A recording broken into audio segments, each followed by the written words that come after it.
umuntu akitwa apotre atagira amatorero abiri yashinze.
kuko ubushumba ni nk'ititire ya ambasaderi, niyo yavuye akomeza ari ambasaderi. Ntabuze ukuraho umuntu amavuta y'ubushumba, ariko amatitire apotre profete ibi biriya ni ibyawe mu mubiri wa Kristo umushumba.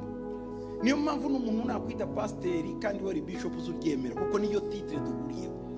Biriya bindi ni fonction, ikitari fonction cyonyine ni apotre, ziriya 5 ministries, ariko bishop ni fonction. Niyo mpamvu mu Banglika umuntu azaba uyu munsi bishop ejo bakamukuraho, archbishop bakamukuraho, agasigara yitwa retired. Nukuvuga ngo ntushobora, si fonction zubaho imyaka yose.